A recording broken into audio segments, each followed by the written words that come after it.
இது மகிமை நேரம். தரம் இரட்சகருமாகிய இயேசு கிறிஸ்துவின் ஈடு இணையற்ற நாமத்தினாலே மகிமை டிவி நேயர்களை வாழ்த்துகிறேன். ஸ்திரீயே, உன் பலவீனத்திலிருந்து விடுதலையாக்கப்பட்டாய் என்று பலவீனத்திலிருந்து நம்மை பலப்படுத்துகிற கிறிஸ்து இந்த காரியங்களை குறித்து நாம் தியானித்து வருகிறோம். நம்முடைய சரீரத்தில் காணப்படுகிற அவயங்களில் உண்டான ஆவிக்குரிய பலவீனங்களிலிருந்து தேவன் நமக்கு பலனளிக்கிறார், பலப்படுத்துகிறார் என்பதை குறித்து நாம் தியானித்து வருகிறோம். நம்முடைய கண்களில் காணப்படுகிற பலவீனங்கள், காது, நம்முடைய இருதயத்தில் காணப்படுகிற பலவீனங்கள், கை கால்களில் காணப்படுகிற பலவீனங்களை குறித்து கடந்த நாட்களில் தியானித்தோம். இந்த நாளிலும் நம்முடைய செவிகளை பரிசுத்தப்படுத்தும், நம்முடைய செவிகளை பலமுள்ளதாக்கும், பலப்படுத்தும் என்று இந்த செவிகளை குறித்து நாம் தியானிக்க இருக்கிறோம். உபாகமம் 28ஆம் அதிகாரம் 1 மற்றும் 2 வசனங்கள்.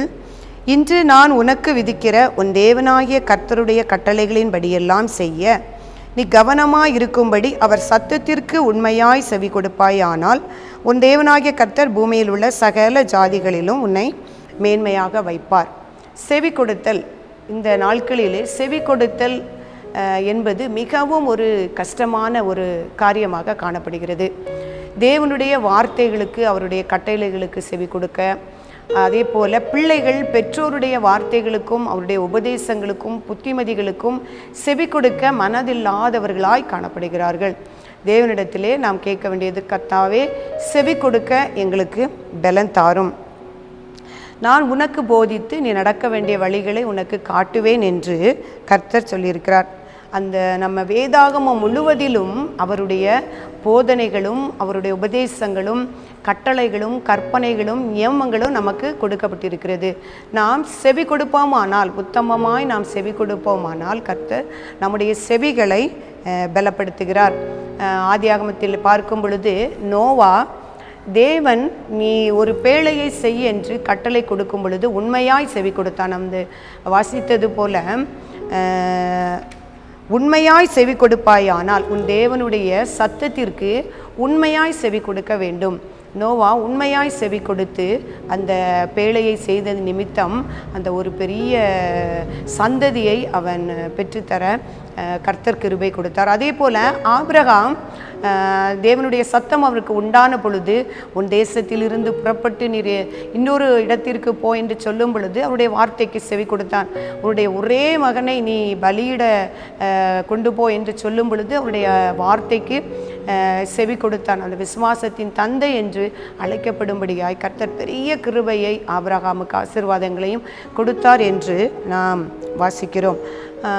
அவருடைய வார்த்தைக்கு செவி கொடாதபடிக்கு ஒரு ராஜாவை குறித்து நாம் வேதத்திலே பார்க்கிறோம். சவுல், தீர்க்கதரிசியான சாமுவேல் சவுலிடத்திலே நீர் அமலேக்கியர்களை முழுவதுமாக அழித்து, இது கர்த்தருடைய சித்தமாக இருக்கிறது என்று அவர்களை முழுவதுமாக அழித்துவிடும் என்று கட்டளையிட்ட பொழுது அவர் சில நயமான மிருக ஜீவன்களை தன்னிடத்திலே வைத்து கொண்டான். அப்பொழுது சாமுவேல் சவுலை பார்த்து கேட்கும் பொழுது, இது என் தேவனுக்கு பலியிட வேண்டும் என்று எங்களுடைய ஜனங்கள் வைத்திருக்கிறார்கள் என்று சொல்லுகிறான். அப்பொழுது சாமுவேல் சொல்லுகிறார், தேவன் பலியை விரும்புகிறது அல்ல, பலியை பார்க்கிலும் கீழ்ப்படிதலும் ஆட்டுக்கடாக்களின் இனத்தை பார்க்கிலும் செவி கொடுத்தலே உத்தமம் என்று கர்த்தர் சொல்கிறார். அப்போ கர்த்தருடைய வார்த்தைகளுக்கு செவி கொடுப்பதே உத்தமமாய் இருக்கிறது.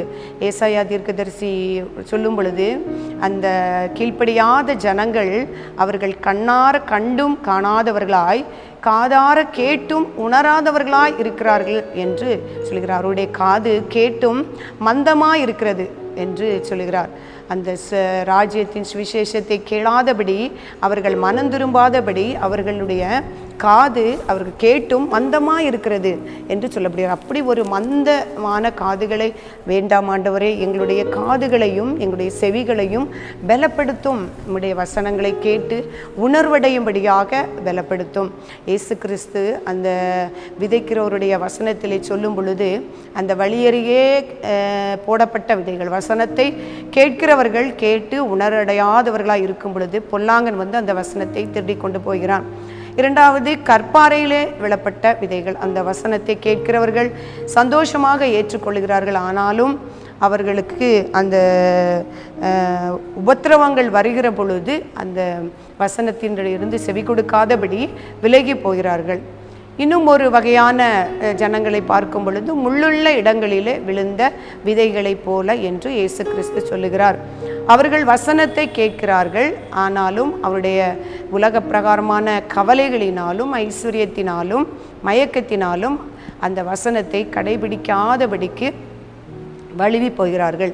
ஆனால் நல்ல நிலத்தில் விதைகள் அவர்கள் வசனத்தை கேட்டு உணர்வடைந்து அது 100, 60, 30 பலன் கொடுத்தது என்று வாசிக்கிறோம். அப்பொழுது ஆகையால் பிரியமானவர்களே, நாம் அவருடைய வார்த்தைகளை கேட்கும் பொழுது நம்முடைய செவிகளை தேவன் பலப்படுத்தும் பொழுது அவருடைய வார்த்தைகள் நம்முடைய இருதயத்திலே இருந்து கிரியை செய்து அது பலன் கொடுக்கும். முதலில் கேட்கிறவர்களாக, செவி கொடுக்கிறவர்களாக, கவனிக்கிறவர்களாக நாம் காணப்பட வேண்டும்.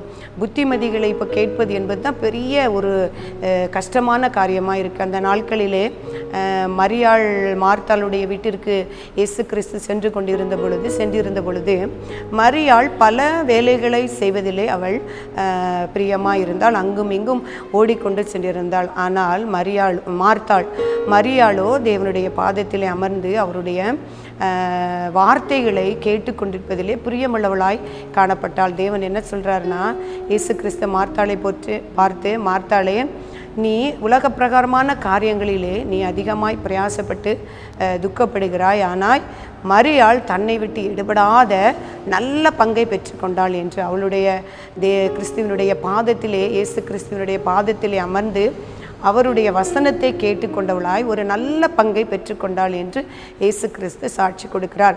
அப்படிப்பட்ட ஒரு செவி கொடுத்தலை பலப்படுத்தி எங்களுக்கு தாரும் ஆண்டவரே என்று நாம் அவரிடத்திலே நாம் ஜெபிக்க இருக்கிறோம்.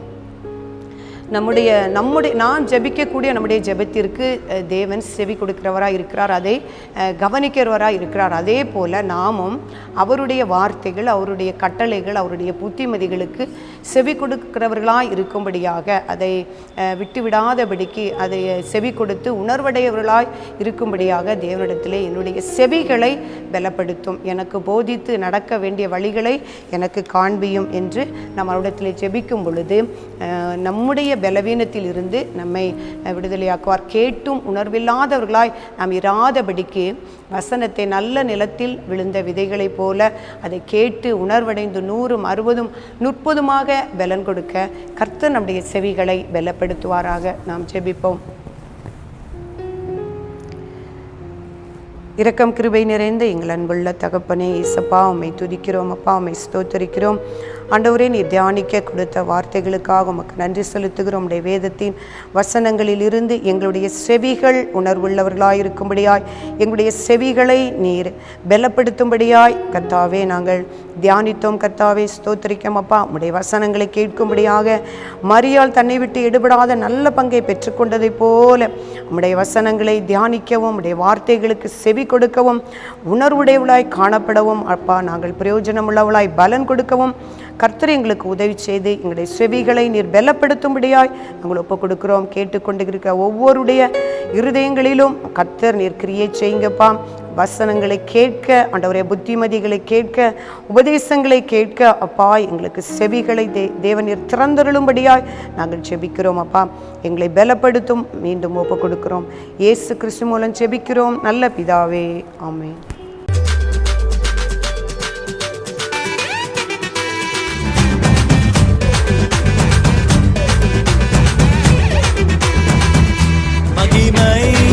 மகிமை